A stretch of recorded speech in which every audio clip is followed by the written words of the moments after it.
en la vida ya están aquí.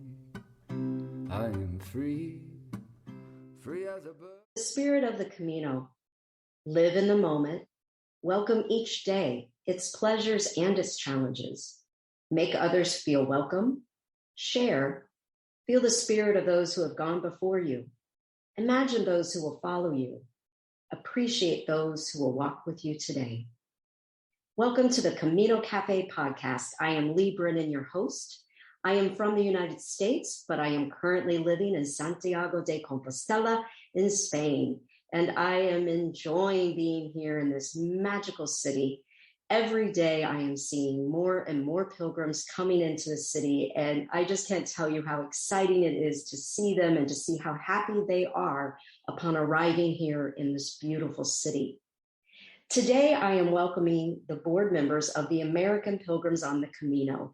And this is the second time that I have interviewed this group. I first interviewed them about a year ago, and I'm really happy to get an update from them today and share that with you. I am a proud member of this group, and I am very supportive of their mission. It is a 501c3 organization, and I think it's a very worthwhile program for any American pilgrim to be a part of. I want to share with you, before we get the interview started, a little bit about this group. The mission of American Pilgrims on the Camino is to foster the enduring tradition of the Camino by supporting its infrastructure, by gathering pilgrims together, and by providing information and encouragement to past and future pilgrims.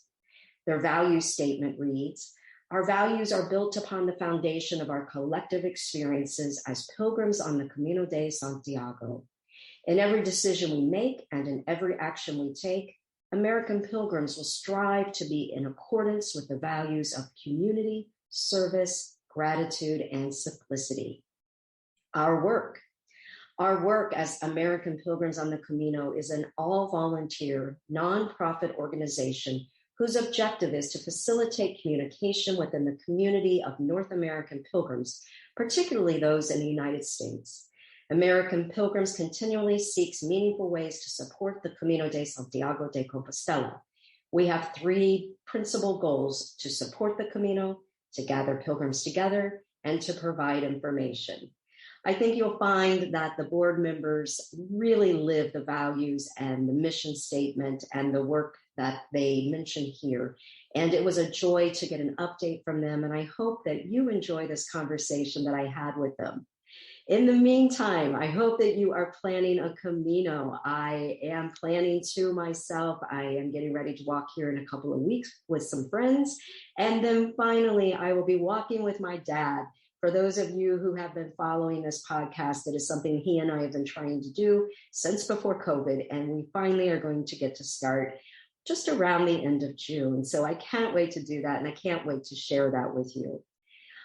Anyway, let's get to today's interview. I hope you enjoy it. And may I ask for a favor? If you're enjoying the podcast or the videos I have on YouTube with the podcast, could you take a moment to give us a review, a thumbs up, a comment? By reviewing the podcast, it really helps other people find out about it. And I would really love to be able to get the stories out that so many pilgrims are sharing here at the podcast, as well as inspire pilgrims who right now maybe are just thinking about coming, but they haven't scheduled the trip. And I hope that when they hear these stories, that they go ahead and book that ticket and come and walk.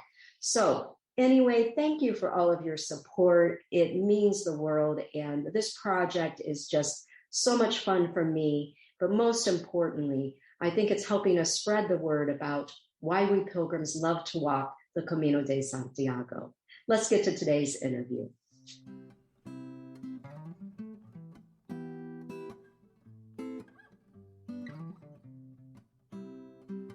Welcome back to the Camino Cafe, everyone. I am thrilled to be sitting back down with the American Pilgrims group.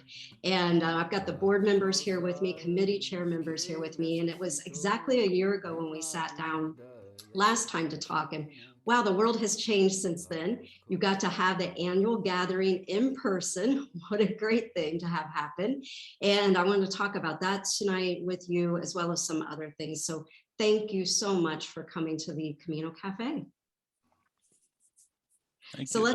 you're welcome. So let's go around the table here and just introduce everyone. And Steve, we'll start with you. If you could say your name as well as what your role is with the board and the last time that you walked the Camino. Yeah, my name is Steve Lynch. I'm the chair of the board of directors. And the last time I was on the Camino was in September. I did the Portuguese coastal route. Excellent. All right. And Joe, let's go to you. Yeah, hi, Lee. Thanks for the invitation. I'm joining you from Arlington, Massachusetts, just outside of Boston. I'm one of the newest members of the board. I just joined in January, but I chair the chapters committee, and that's where a lot of my time is invested, both through the board and as a local chapter chair as well.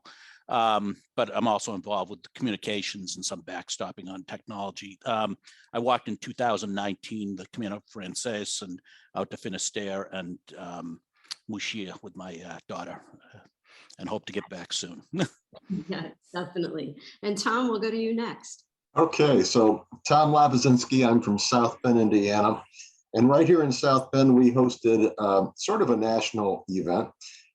It was the celebration of the Camino, and we did it in July, late July, during the feast day of St. James. And it was on the campus of St. Mary's in Notre Dame, and it was just a great event. We had people from almost 40 states that came. And we were glad to do that. My last Camino was last June, just when Spain started opening up to Americans. I got over there within the first few days that it was opened. And I got to say, I didn't meet any Americans during my entire time there in Spain. And the Camino seemed very empty. And I did the Primitivo, which is usually emptier than others. And so I'm going starting actually at the end of this week, heading off to Spain and going to do the Primitivo again, this time with my 22-year-old son, and then going to go off to Saint Jean and meet a contingent of people from the South Bend area and get them started on their very first Camino. And they're going to start off the Francis, and I'm going to get them going, and it's going to be fun to head over the Pyrenees there.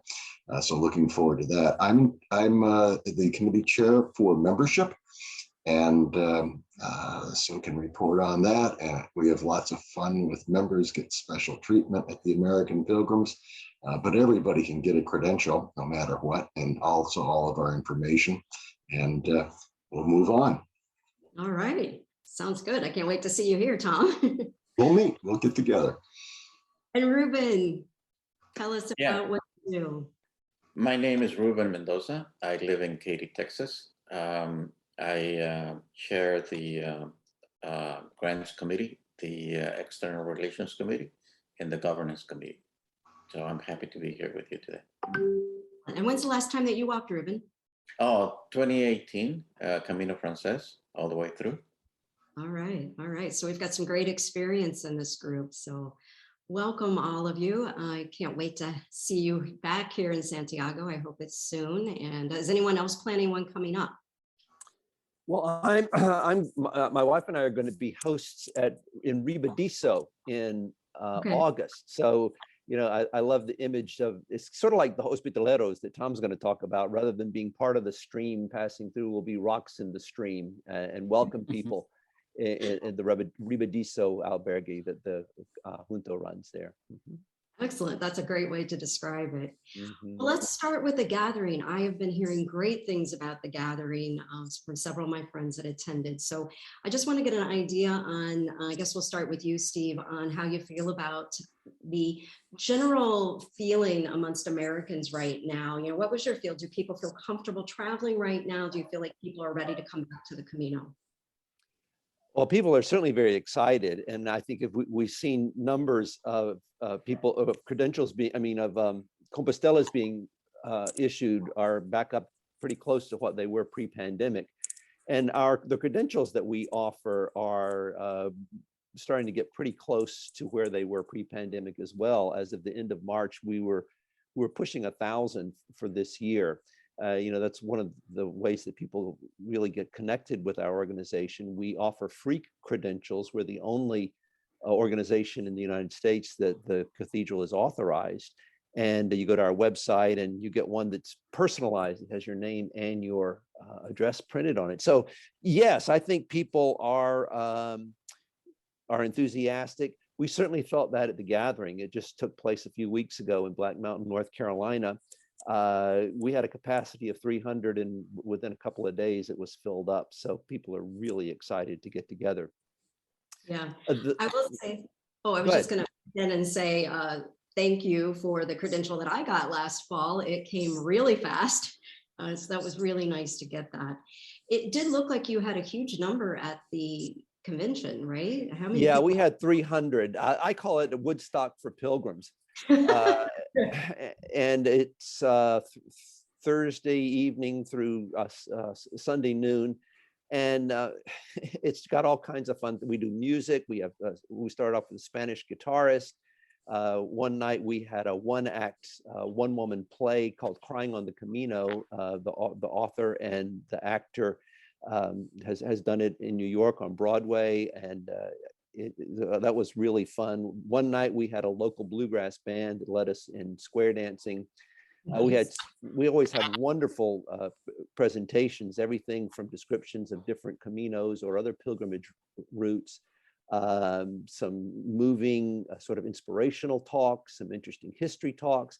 And then of course, the best thing is just sitting around visiting with other pilgrims or potential pilgrims and sharing stories and experiences. It's also a great time for first-time pilgrims as well. We have a shell ceremony. I guess we gave about 30 shells to people who are going on their very first Camino this year. And we have sort of practical workshops as well, like Camino first aid, or, what should you pack? One of the fun things was we had a Camino fashion show where we had these really striking peregrinos who were modeling the latest Camino fashions. And one morning, very early, Tom led us up to our own Cristofero. One of our members, who is a blacksmith, had made an iron cross, and he put it up in a high place near our gathering place. And Tom led us out of the meeting space by a piper. It was just like we were going into the Plaza del Obradoro, and up to this our own little Cristofero, which was a very moving event. So the next gathering is going to be middle of April. It's going to be in Lake Tahoe, Nevada. So it's That'll be in 2023. 2023. Yeah. So you just watch our website for that. And okay. So the gathering's great fun, and we feel really good having come off of that. Mm-hmm. All right, I want to talk a little bit about this Cristofero. Tom, was that your idea? Well, the idea came, I think, over 1,000 years ago from the pilgrims that put the cross up there, and so we even presented some of the history of it, but it was an idea that I asked everybody after we got away from the bagpipes, sending us off at 6:50 in the morning. He started playing. At sunrise, we're walking up this mountain, and I asked everybody to have silence and walk meditatively and smell the air and just enjoy it and have your senses wide open. And we get there, and then everybody that brought a rock from home, and just like on the real Cristofero, they left their rock there with either something that they wanted to get rid of in their lives, or something that they had an intention for. And then Joe and another person from our group sang Ultrea. And then thanks to Miriam, she gave us the idea to also include a thought for the Ukrainian invasion. And we sang, it was Heal the World. Heal the World. Yeah, and that was a very moving thing. And then I asked everybody, as I started walking down the mountain back to get to breakfast, because this was all pre-breakfast, and I think we had almost 200 people that went on this walk, and asked everybody to talk to somebody that they hadn't met, that they don't know, and share their Camino experiences. And so that was I think a fun event. Oh, And then Lee, the rocks that people left there were distributed among various people who are going over to Spain this summer, and they're going to be taken and deposited at the original Cristofero. Very nice. Yeah. Well, I think it was snowing there yesterday, so you guys probably had better weather. Well, you should know that one of the original reasons that they put the cross there was because that's the highest point of the Camino, and because it often snows there. So when it's covered with snow, the cross always stands out. You know where it is. So you know that highest point. So it's supposed to be there to mark it, even with the high snows. Yes, well, they've been having some weather, so very good that it's there. So I wonder, I imagine that the gathering is kind of like a stage of the Camino, that there's kind of the Camino provides, there's magic, there's probably some good stories. So I just wonder if there's a story that kind of stood out to one of you that maybe you heard about or experienced during the gathering that you'd want to share. Any Camino magic or any moment of the Camino providing. Well, I'll tell you a moment that I think really stood out for me. The gathering. This is just pre-gathering. We did the coordinators workshop, and I think we probably had 39 people who were signed up for that. And we started out with an icebreaker exercise. We went around and we started very simple. We asked people to kind of sort and share, like sort yourself by your birthday or how far you came or how many Caminos you've walked, and then to share a memory. Either in one case it was a special birthday memory, in another case maybe it was a special Camino memory.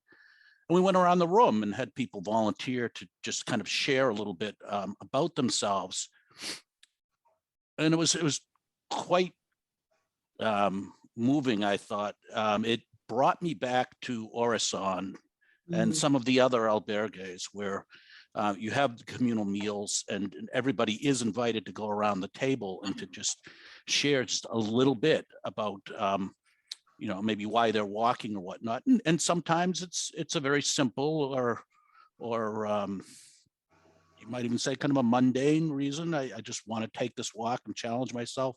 And sometimes it's something very deep and moving. And we heard some of that going around the room with our coordinators. And it brought back that Camino feel on that first night on the Francis at Orison for me. Yeah. There are many parts of magic. Tom already talked about the Cristofero was wonderful too, and there was extreme joy and happiness too. The one act play was hilarious, and the square dancing was just a wonderful way for everybody to just come together and just feel a little freer. So those are a few for me. It was my first gathering, so it was great. Hey, you know what? I just want to ask Joe, and I'll throw it out to the rest of the group too.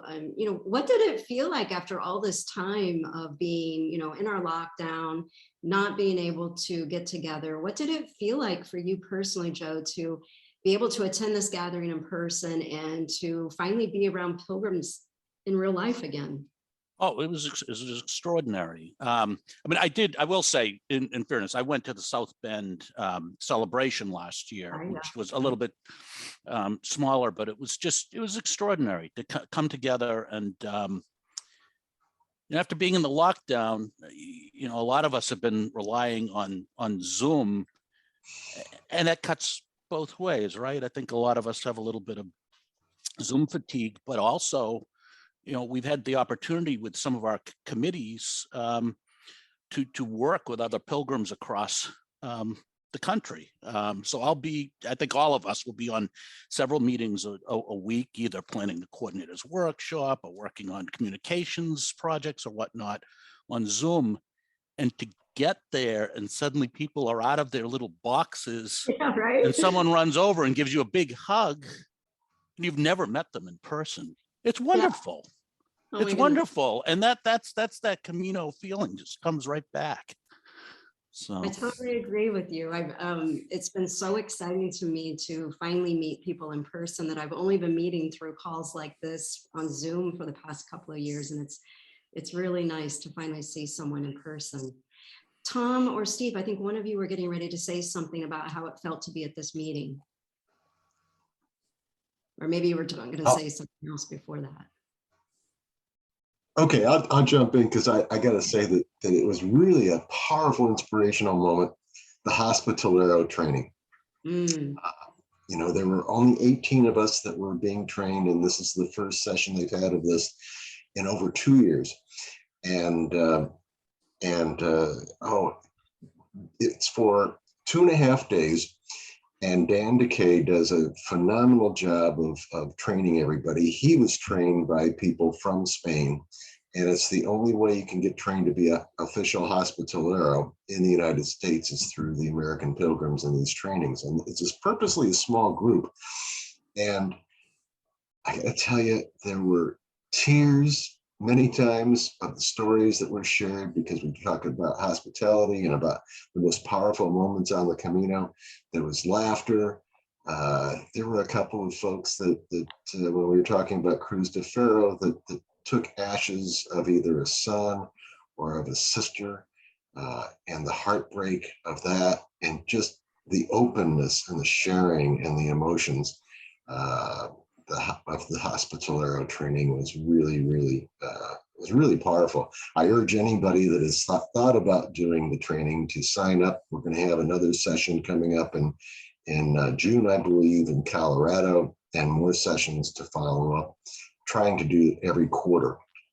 So the Hospitalero training was a big high point for myself. Oh, I heard outstanding reviews of how wonderful this past training was, and I think you'll have a huge line at the next one. So, yeah. And then, Steve, were you going to say something else? Well, I was just going to say you might be interested in having some contact information for this one-act play that we saw, because she's traveling around. So I'll try to track that down, Lee, and one of us will, and we'll get it to you if you want to pop it up. Yeah, I would love to hear more about it. It's really fun.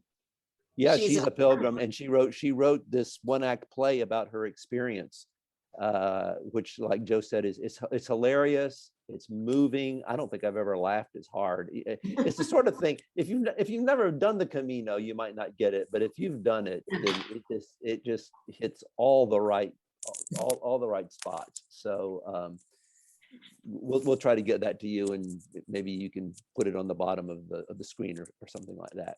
No, I would love to talk to her. Are you kidding? That would be well, yeah. She would be a great interviewee. She would be great on your podcast. We will definitely do that. Yeah. All right. And the other really fun thing was the square dancing. I mean,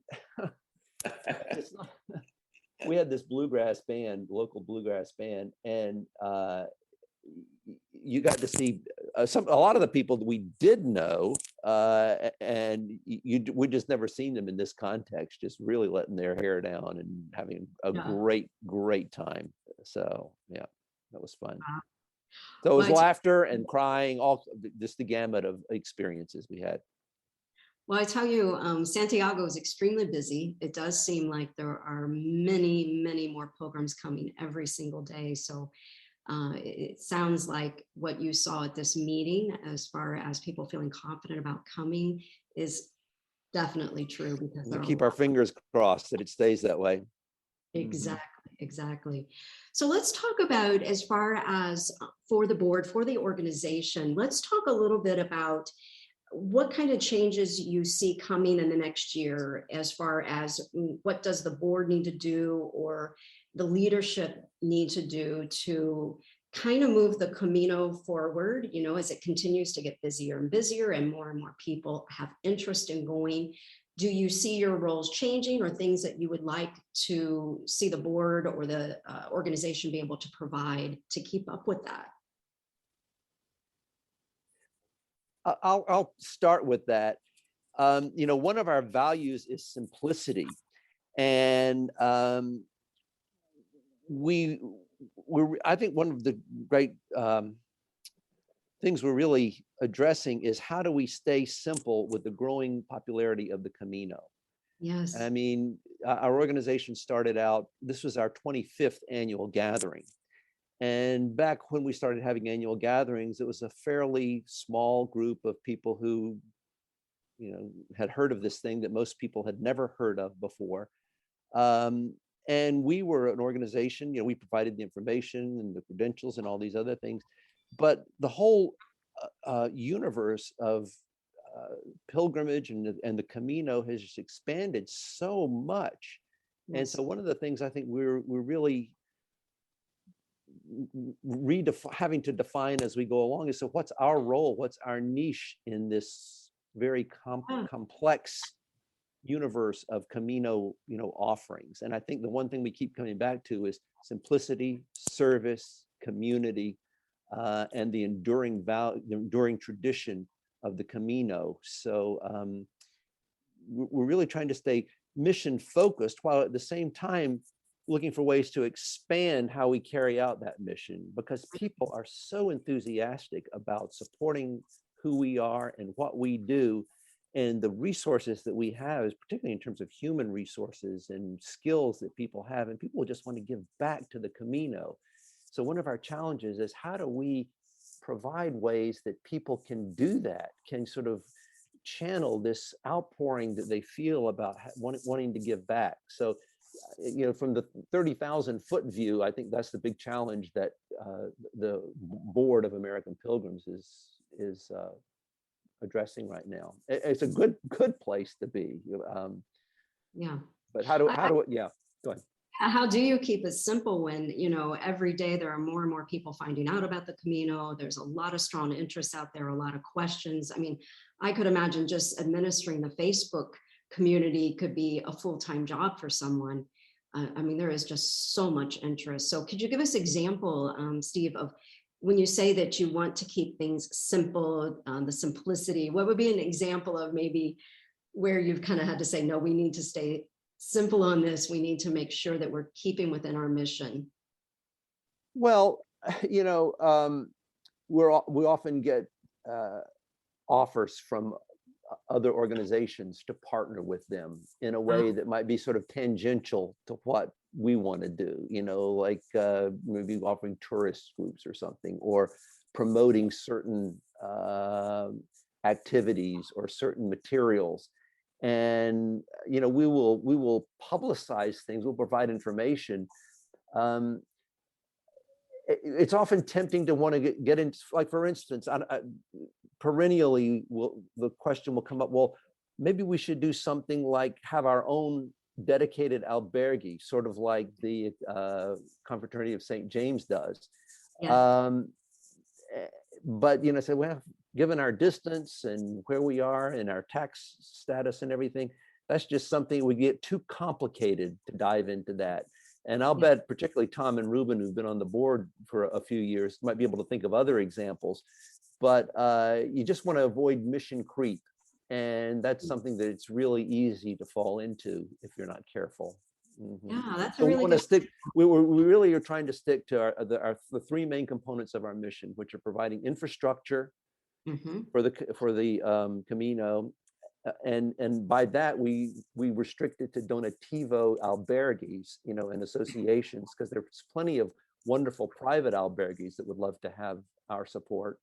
Exactly. The second aspect is gathering pilgrims together, which we've been talking about, and the chapters is a big way that we do that. And chapters are always tempted to get into partnerships and relationships that would just kind of make it a little bit messy. And then the third way is providing information. So infrastructure, gathering, and information. We just try to keep really focused on that so that we can maintain our unique identity as preservers of that, fosterers of that tradition. Mm-hmm. Thank you for that detail. I think that was really helpful. Yeah, let's shift gears just for a moment, Tom, and I'm wondering if you would just kind of give us an update on membership growth and kind of, do you have a target of how many people you want to be members? Kind of give us an idea. Excellent question. So that the past 2 years, I'll have to say that it's been a challenge for membership. When people were not heading off to the Camino and wanting to become a member just because they're going to do their Camino. The membership numbers were actually down in 2020 and 2021, but they're starting to tick back up, back to the normal levels. And even though there are thousands of people that do the Camino every year, there are about 2,000 really loyal, dedicated, generous people that do become members of the American Pilgrims, which is only $50 a year. But we also have lifetime members, and we have several hundred of those lifetime members and household memberships. And so, and we find out that the main reason, interestingly enough, that people join the American Pilgrims is one, because they like to give back. And they know that the majority of their membership dollars are going to go back. And with Ruben's committee there, select really different facilities that need the help and are going to benefit so strongly to help keep the Camino alive. And the Camino is struggling to get back after 2 years of a pandemic. And so that's very powerful. The other thing is, just like Steve was saying, it's for the gathering of American Pilgrims. You know, people need that fix of pilgrims getting together, and they also are looking for information. And the website, and as you mentioned, the Facebook page with Yosmar heading up that, and they do just a phenomenal job of Sarah with the information on the website, putting information out there, and the connecting of pilgrims, which we know we all just really thrive to get together and get information on the Camino. Yeah, and I think that's more important than ever, right? Providing that opportunity for pilgrims to gather. You know, maybe some folks can't make a trip this year or don't feel comfortable coming all the way to Spain. And so I think the gathering can be a nice way to have that pilgrim connection if they can't travel, maybe until 2023 or later. I'm wondering, I'm just curious, I have no idea about this next question, but I was just wondering, Joe, has there been any increase in the number of chapters over the past couple of years? Because I know, you know, we weren't able, I was part of the Seattle chapter right before I moved here to Santiago. But, you know, at the time that I was still in the US, we couldn't get together because of COVID restrictions. And I know a lot of that has been lifted, and chapters are getting ready to have walks and different things. So what's going on in the chapter world? Yeah, so you know, as I say, I'm new to the board, but I know from talking to my colleagues that the level of growth has been extraordinary over the last number of years. I think my own chapter, Boston, I think we were number 12. I think we were the first east of the Mississippi, and I think we were number 10, and I think we're 12 years old now. Now we have 58 chapters, and we have chapters in every corner of the continental United States, from Anchorage, Alaska, down to San Diego, over to Miami, and up to northern New England. And in between, most states have at least one chapter. And we have a number of active inquiries right now, too, from other areas that would like to. Sometimes, you know, folks have been traveling quite a ways, actually, to participate in chapter activities. And so they'd like to start a chapter on their own. So we try to work and support them with that and see if there's sufficient interest. But there's definitely, you know, we even got like an inquiry in Hawaii, which would be even further out there. Not sure where that will go, but we did have somebody who asked, are there any resources, any chapters out there? One of the so we've had I think a lot of pent up demand. You know, some of the chapters, like you said, I mean, during the pandemic, had to pull back necessarily on some of their activities, especially if they were in colder weather climates and they have a shorter hiking season and whatnot.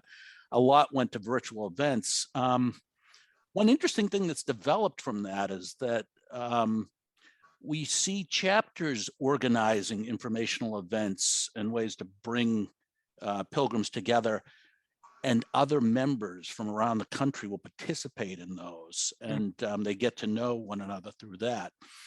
But as we've started to emerge from the height of the pandemic, I mean, we're seeing, you know, I think a lot of pent up demand for more training hikes. We're seeing a lot more information requests, people seeking out mentors saying either, I want to walk this particular Camino. Can you put me in touch with another local pilgrim who has walked that Camino? Or we get inquiries sometimes from people who are interested in serving as hospitaleros and want to talk to somebody else locally who has served in that capacity as well. So there's a lot of pent up demand. We're seeing an uptick in activity.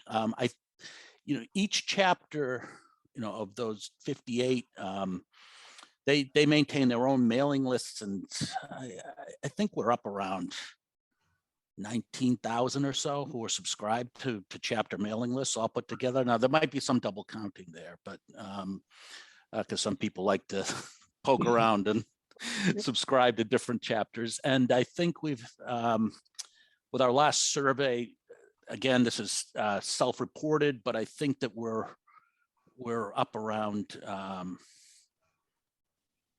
I think I got the numbers backwards. It's probably about 11,000, 12,000 are subscribed to the mailing list. We've got around 18, 19,000 participants in chapter events. Now, those might be some of the same people coming back again and again, but there's definitely an interest in getting out there and gathering together. More interest in shell ceremonies to send people off. That's one thing that chapters will do.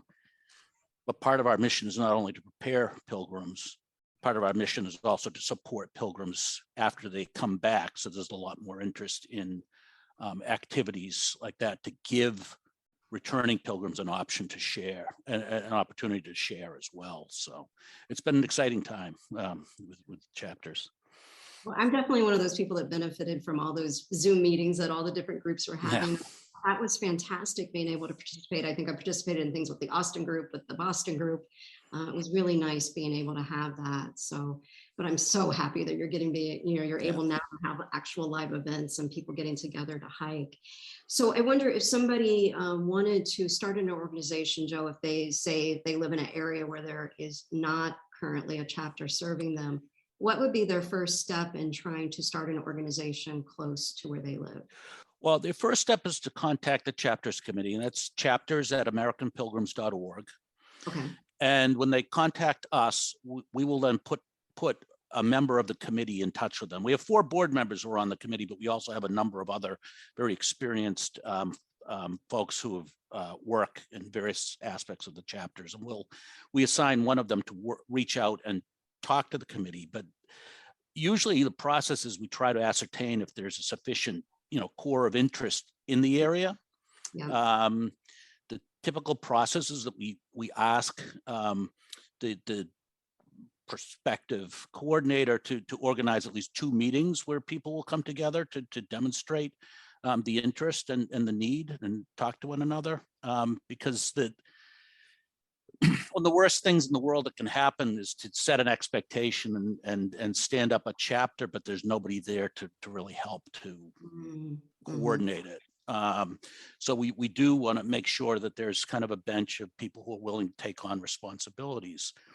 One thing that's happened over the last, I think, year and a half or so is we've really put a lot into leveraging our chapter coaches team. So the chapter coaches are a group of volunteers who are experienced chapter coordinators who have volunteered to work directly with coordinators around the country, and they'll reach out to brand new coordinators systematically to say, we're here to help you, whether that's in answering some questions or logistically about how to organize a hike and what some of the constraints are around that, or around finances are always a tricky issue, or around technology support as well. And we've put a lot into that. That's one thing that membership dues to American Pilgrims on the Camino supports is some of the software licensing. We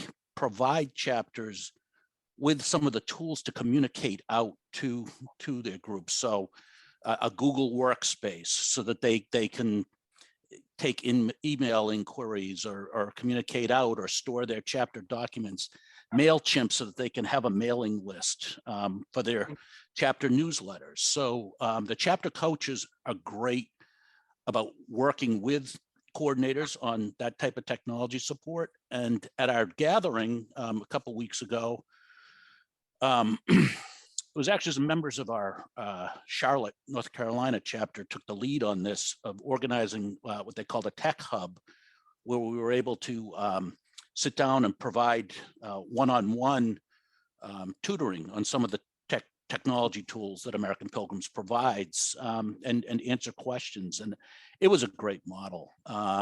So we can do that in person at the gatherings. We do that virtually. So that's a little bit, that's probably a longer answer than you were looking for, but that's a lot of what we've been involved in. No, that's great information. Thank you for that. I'm wondering too, Ruben, we're not ignoring you. I want to talk a little bit about grants. I think before we started the call, we were talking about a record number, $78,000 that has been awarded this past year or set to be awarded. Am I hearing that correctly? Yeah, we have advised the grantees that they will receive a grant. And the process is that they sign an acceptance letter. And once they accept, we get the acceptance letter, we wire them the money for the grant. So since 2008, we've been supporting the community infrastructure. And that's one way by which we give back to the Camino. The membership dues and some of the generous donations that our members provide actually are the ones that fund it. In 2008, we had one grant for $10,000, and that was the beginning of the effort. Last year we had 11 grants, about close to $50,000 that we gave, and the grants program is recognized by the Spanish Federation of Associations of the Friends of the Camino de Santiago, and they gave us they call it the Premio Internacional Infitium Jacobeo 2021 for the effort in supporting the Camino. Huh? Yeah, congratulations. So this year, like you mentioned, we have provided or we have awarded, the board approved $78,400 for 16 grants in various Caminos. Some of them are on the Camino Frances, others in Camino del Norte, others, like Terra Nova, the Pilgrim's House in Santiago. They receive a small grant to provide the acquisition of essential equipment for the Welcome Center. Can I interrupt for just a second, Ruben? For someone that maybe is not familiar as much with the American Pilgrim Group, when you talk about infrastructure, could you just kind of give a definition of what we mean by that? Yeah, so infrastructure means it's things that can be fixed and require capitalization for tax purposes. Is not operating cost. So what we, it's not things that can be discarded. So what we mean infrastructure is repairing sewage lines, buying beds, replacing a fence, buying equipment for the kitchen, mattresses, bunk beds, signage, that sort of stuff. Huh? So what we don't provide is grants that cover operating costs, daily operating costs. Or things that are that can be thrown away, within one usage, like for example, coverings that are, plastic, not plastic, but that cannot be reused, for a bed or things like that. Huh? Got it. So. Yes, thank you. So before we started the call, I think someone had mentioned that there was a grant awarded for something in Astorga. And since so many people watching this have possibly walked through Astorga, I wondered if you could discuss. Yeah, so there are several, there's two, this year we awarded two along the Camino Frances. Astorga is one that we gave the maximum allow money for them, and it's really to replace the boiler for the heating system and the plumbing that is required to tie it all together. Huh? So this year we gave them, and it's Asociación de Amigos del Camino de Santiago de Astorga y Comarca is the official name of the association that supports the Astorga albergue. Okay. And so the money awarded is going to help them with the heat. Well, the boiler and heating system. Okay. Okay. All right. So it's they call it a boiler. It's like a furnace, you know. Okay. Got it. Got it. And would you want to mention another one along the Camino Frances? Yeah, there's a couple of them. We provided in Sagun, Albergue de la Santa Cruz on the Camino Frances to repair some sewage lines sewage lines that take the black water out of the toilets and the kitchen, so they have to replace that. We also gave a grant to the Casa de Peregrinos de Emaús in Burgos, and they replaced the hot water boiler and the acquisition of some stations to sanitize their hands and other stuff. So we were able to do that. Then there's a grant to Estela, the Asociación Amigos del Camino de Santiago Estela, and the albergue is called Hospital de Peregrinos de Estela. Is to improve really the accessibility to the bathrooms, to put shower stuff, and then to make sure that people with disabilities can get in and repair that access to that. Very nice. There are several others. In total, there are 16 grants, for various things that they need to fix, from repairing restrooms to installation of solar panels to improve the electricity in their location, to again, some furnishing like beds and mattresses, to repairing bathrooms into albergues, and then upgrading equipment in the dormitories and kitchens, and replacing damaged signage panels on a route. So we gave some to the Camino Frances, and which is the most famous. I think there are 5 or 6 of them that we gave them. But there's also on the Via de la Plata. There's also on Via de Bayona. There's also on Camino Mozárabe and Camino Olvidado, which are smaller caminos that go along the way. And we actually gave a grant to in Pamplona, to the group in Pamplona, to actually be able to do some repairs there. Huh? Excellent, excellent. Wow, it sounds like your committee has their hands full with having to make those decisions. And while the way the process they're certainly important, right? We all want to have hot water for the night. We want to be able to flush the toilets. We want to be able to do those essentials. So I commend you and your group for doing this. Well, we get help from 12 or to 16 Spanish-speaking people that can review the applications, because the majority of them are in Spanish, and they rate them. They make recommendations. We cross-validate to compare them. Sometimes they agree, sometimes they don't agree fully, but we try to make sure that they make sense. And then we review that and then take the recommendation to the board on that. Again, we try to keep things simple. Once we receive the application, we process it. Then once the board approves, we give them notification to the grantee. They have to sign some papers, and then we wire the money.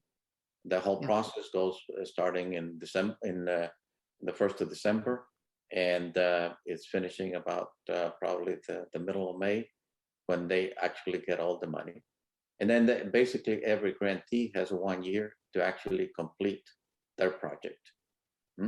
If for some reason there's delays in completing the project, some of them require permits from other, municipalities or other contributions, because we're not the only grantee. They all need to do that. We have conversations throughout the year with them, and then we try to be flexible and make sure that they complete the project, and we can be accountable for tax purposes as a nonprofit to our members as well as to the government to ensure that process works. So. Excellent. Well, Ruben, I feel for one that your answer really would provide security to folks to know how seriously this grant money allocation is taken. It seems like a very serious amount of work that you put into this, a lot of care and concern to how that money is going to be spent. So I hope the folks that are hearing this interview tonight feel the same way that I do, that this is something that the board and certainly your committee is taken very seriously. And what a great way to give back to the Camino, which I think we all want to do, right?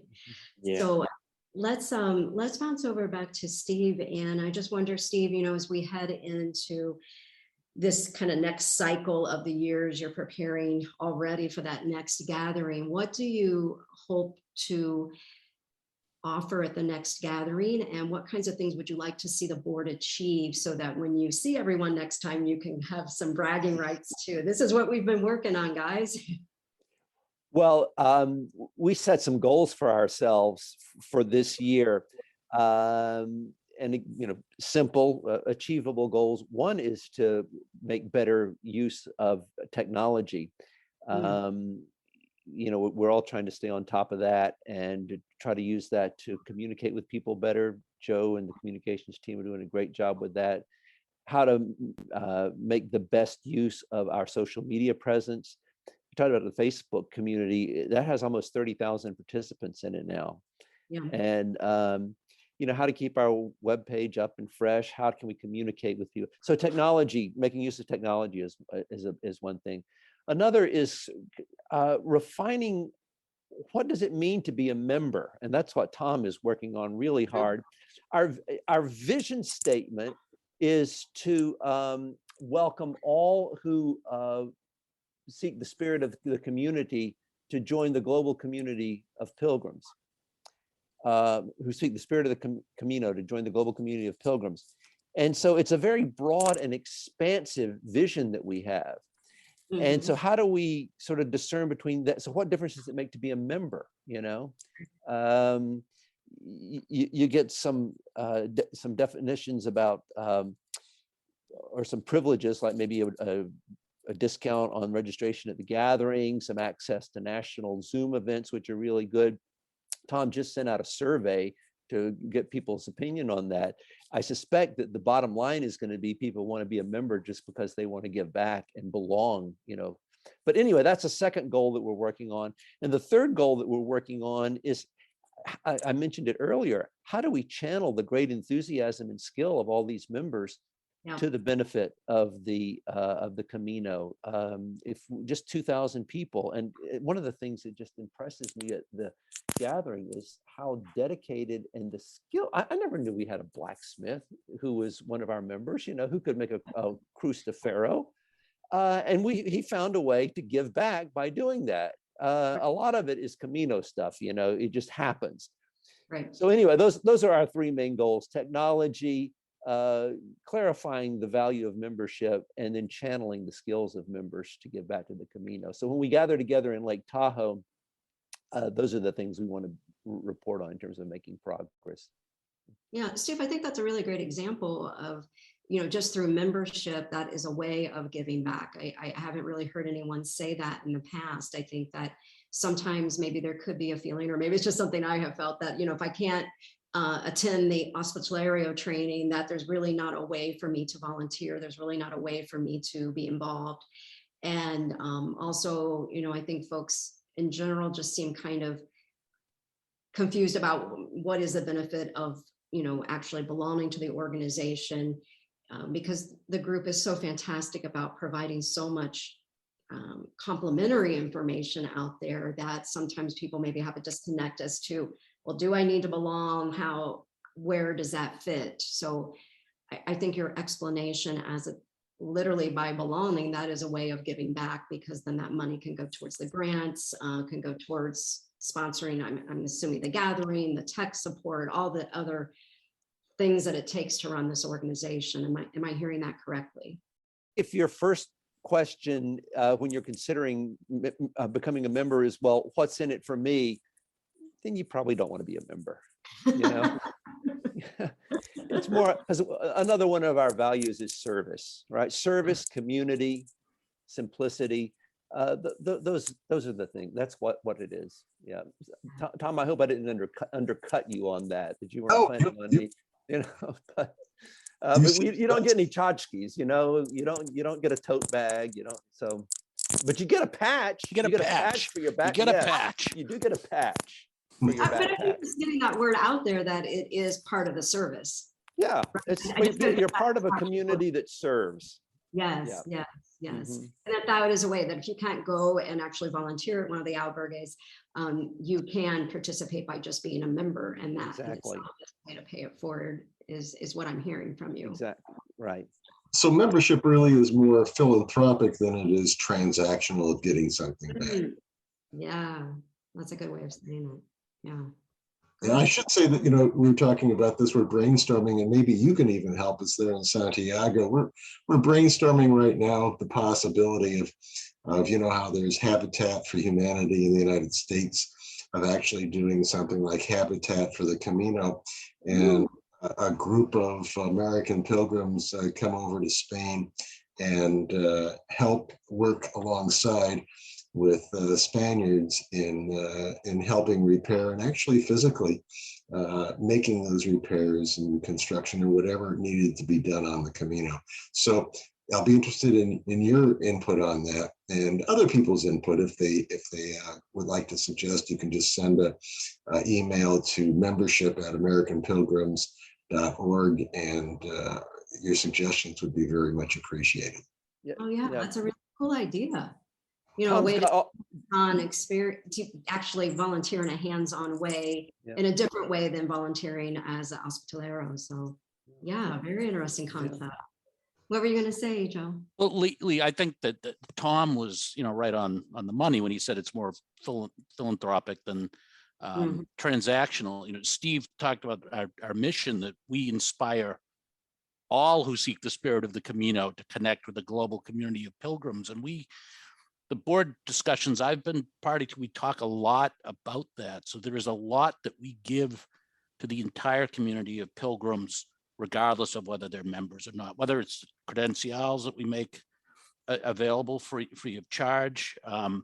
We are now distributing La Concha, our magazine, is also available to all who seek it. We just rolled out a few weeks ago the latest issue, which is a resource guide for pilgrims.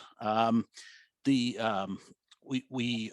also at the chapter level, I'll say, you know, we don't have a formal concept of membership at the chapter level. We welcome everyone who wants to participate. We don't refer to them as chapter members. They're pilgrims. Anyone who wants to come and participate. So, but it does take that member support to keep the whole operation going. And, you know, some of the stuff that maybe others might find a little boring or whatnot. You know, we have insurance for if you go on the hikes or whatnot to make sure that folks are covered in that way, and the tools that we make available, and the grants are clearly the most visible. So. No, that's good to know. I wonder if we can kind of end this maybe on some funny stories. I'm just wondering, you know, what's been the funniest question that maybe you have been asked about people maybe preparing to go on Camino? I mean, I always see there's lots and lots of interest in what backpack, what shoes. Has there been anything funny that kind of made you giggle when you saw the question?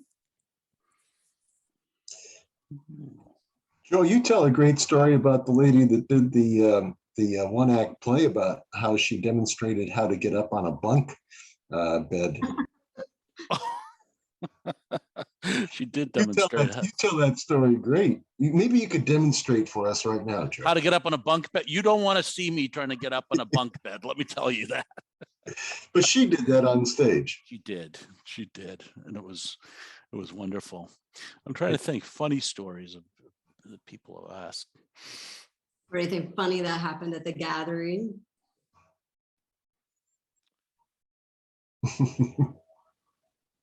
Tom teaches a class on the Camino at the local community college. And Tom, I'll bet, yeah, so, yeah. Yeah, and it's inspirational to see these folks that come in with no, background whatsoever on the Camino, and they're just interested.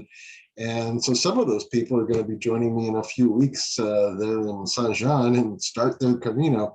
But we even have, for example, a gentleman that is sight impaired. He has a cane and needs somebody to hold on to, and he's taking the class, and he's going with his daughter, who's going to lead him the entire way.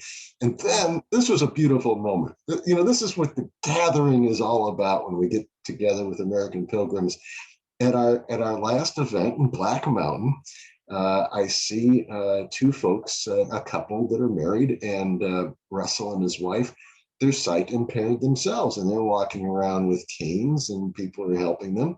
And so I got his contact information. Now I got him together with the gentleman here in South Bend that's going on his first Camino, and they're going to share their experiences. And that might not be funny, but I see that so inspirational that here the American Pilgrims are helping put together this resource. Giving sight to those that don't have sight, and helping them on their Caminos. I think that's what it's all about. The sharing. Yeah, and I'll tell you another. This is, again, it's not funny, but it's kind of inspirational.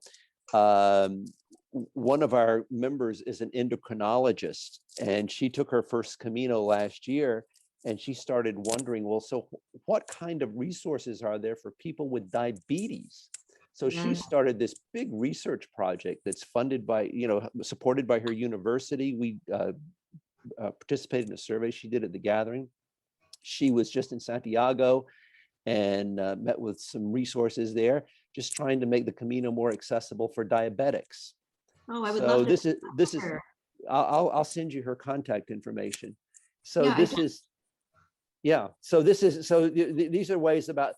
So how do we expand the Camino? We don't need to really expand it in terms of gross numbers, but in terms of populations that might not, for whom it might not be so accessible. I mean, I think we were all inspired by, I'll push you, and that kind of got everybody thinking about how can we expand this to people who might have different kinds of issues. Yeah, Steve, I think you raised a really good point. Last week, I interviewed the diabetes crusader, Bob, and we talked a lot about, folks that are wanting to walk, if they have diabetes 1 or diabetes 2, what are some of the extra things that they have to do to be able to walk. And so, I see my work, I see your work, I see all of our work in being able to provide a bridge for connection, right? So that, if there's someone else out there that wants to walk, what you're talking about, Tom, with any types of, needing help if there's problems with being able to see, or whatever the situation is. I think we probably all know someone that we can connect someone with, or we know someone that can connect them to someone. And to me, that's such a Camino thing, right? Is, when we walk, that it's all about the connection, isn't it? It's about who we're meeting. And Camino angels, and the Camino provides. Yeah. Yeah. So Lee, there was one funny thing that just came to mind. Okay. So one of the activities that we have at the gathering is a raffle. Okay. And the pilgrims are very generous with mostly Camino related items that are part of the raffle, and it's part of the fundraising for the event. One of our board members, Jackie, she either buys a lot of tickets or she has an incredibly hot streak. And I'm told that this happens every year. She has a hot streak. You'd think it was the Price is Right. Every time her number gets picked on the raffle, there's great joyous celebration. But I can tell you because I was sitting next to him that our colleague Ruben here won almost as much Ruben, as what Jackie you did, but win? he's a lot quieter about it. He didn't have the displays that we had, but it was it helped to kind of fuel the enthusiasm around the whole event. And if I go to the casino when we're out in Nevada next year, I'm taking Ruben with me. exactly. The winner, but he's very quiet. I think Yes. that's Tom. He gets kissed by the ladies over there. Well, good. We probably should come to a close here soon. I just want to give each of you an opportunity if there was something that you wanted to talk about. I'm just trying to look back at my notes. I think we hit most everything, but is there anything that, we'll start with you, Steve, anything that you want to add or? No, I just appreciate the opportunity that you give us to talk about American Pilgrims and our mission and what we do. And I really appreciate the way that you're connecting pilgrims from all different corners of the globe. So yeah. Thanks. Yeah. Thank you. It's my pleasure. I always love hearing your updates, and I would have been at the gathering if I were still in the States. I wanted to come so badly the year before, and for the St. James Day celebrations, and that didn't work out. But hopefully one of these years I'll be able to come. Well, you know, and one of the things that made it especially poignant is the last gathering took place on like March the 13th, 2020. So when we arrived at the gathering, the world was normal. And 3 days later, when we left, everything had changed. So it's really, for those of us who were there, it's a real marking point. It's kind of like you go into this, you know, transitional space and you come out. And so that made it particularly special. You know, it almost bookended the pandemic, and I hope that this the gathering. I hope it's a bookend, right? Bookending it, because the bookend is that Tahoe was the very start of the pandemic, and hopefully the event at Black Mountain is the end of the pandemic, and that's what we're all hoping for. But I'd like to also invite anybody that's watching this Zoom or listening that they very seriously consider becoming a member of the American Pilgrims. You just go to AmericanPilgrims.org and you click on Join Now, and it's a philanthropic thing. Your membership dollars, most of them will go back to giving back to the Camino, also to help the gathering and the information of the American Pilgrims. I think you see how generous the American Pilgrims are with the way that we help inspire pilgrims to go on the Camino. And so that is what the invitation is. Also, when you're considering going on the Camino, and it seems like they're great numbers now, I read that right there, not far from where you are at the cathedral, they issued 2,300 Compostelas on Easter Sunday, and the similar amount each of the days during Holy Week. So when you're averaging 2,000 to 3,000 pilgrims each day, they're coming back. And if you want to get an American Pilgrim credential, which really stands out, it also has some very powerful, inspirational readings there for you to read on your credential. And also it has your name typed in there with your city and everything. You can get that, and then you don't have to worry about getting your credential there in Spain. If you're going to find one or not, you'll have it when you go over, and you can go to AmericanPilgrims.org and get that for free. And of course, donations are very much appreciated and accepted. Yeah, I kind of feel like getting that credential from the group is kind of that first vote of confidence. You know, you're going with the support of all those that have gone before us, right? And you have the support of all the members and all the community that is in the States, you know? So it's kind of a nice thing to get in the mail and feel like, okay, you know, I've got this support and this connection from others that have already walked. So I know it made me feel good. So yeah, I think that's great. And I think it's really exciting about you meeting those pilgrims, those first-time pilgrims in St. John. I wanted to maybe just talk a little bit about that before we end. I think that's amazing that you're coming and walking and then going to St. John to meet up with them. You want to go join? Because I'll hopefully see you in Santiago there after I complete the Primitiva. Yeah. We can go together to Saint Jean and help get them Oh my started. goodness, that would be so fun. How many pilgrims are going to be there? Right now it's about 8 to 10 maybe. That is wonderful, and all first-time pilgrims. Yeah, most of them are all first-time pilgrim. First time doing the Francis from Saint Jean too. Oh, fantastic. Oh, that's so wonderful. All right, Ruben, anything you wanted to add?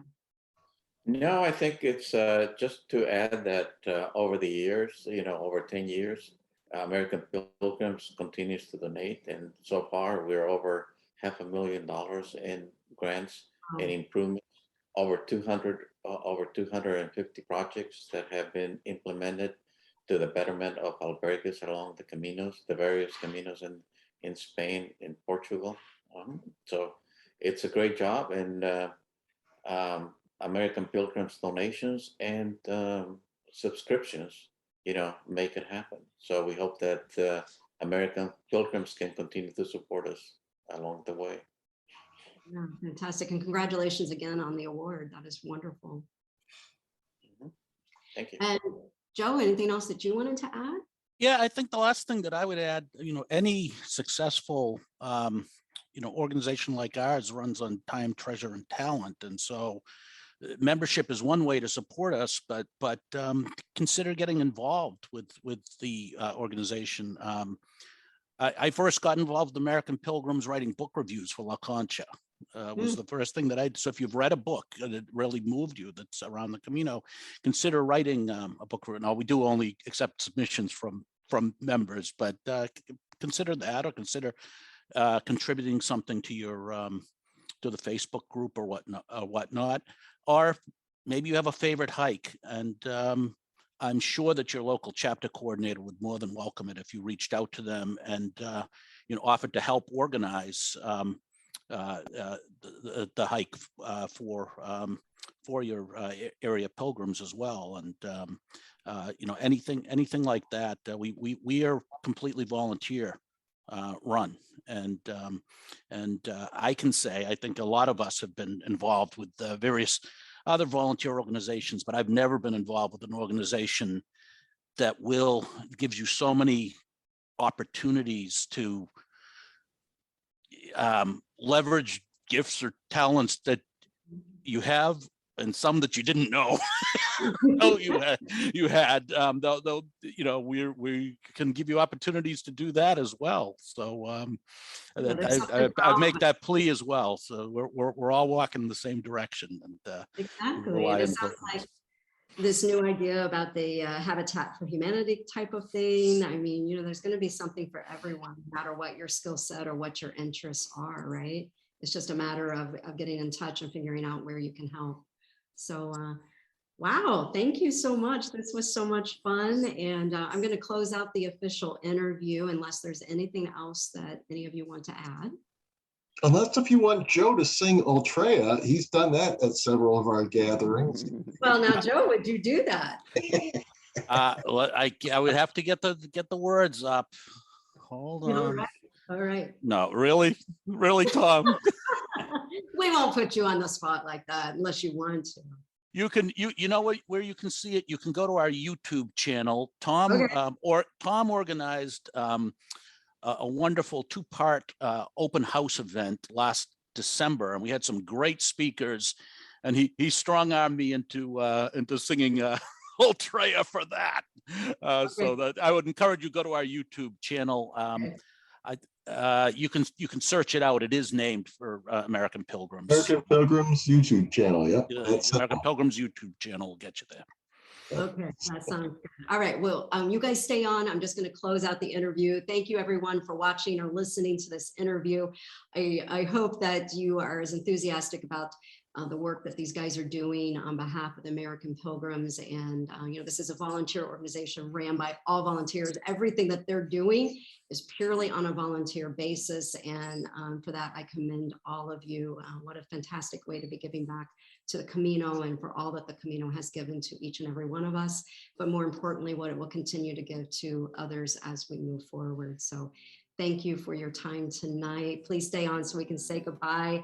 And I'll see all the rest of you next week with our next interview. And thank you for supporting the Camino Cafe project. I love doing this. I love getting to meet everyone and expanding this Camino family. To me, it's all about connection. And as you've seen tonight, that is what we're doing here, right? So thank you, everyone. Thanks, Lee. Las cosas que necesito en la vida ya están aquí. I am free, free as a bird now, with my feathers.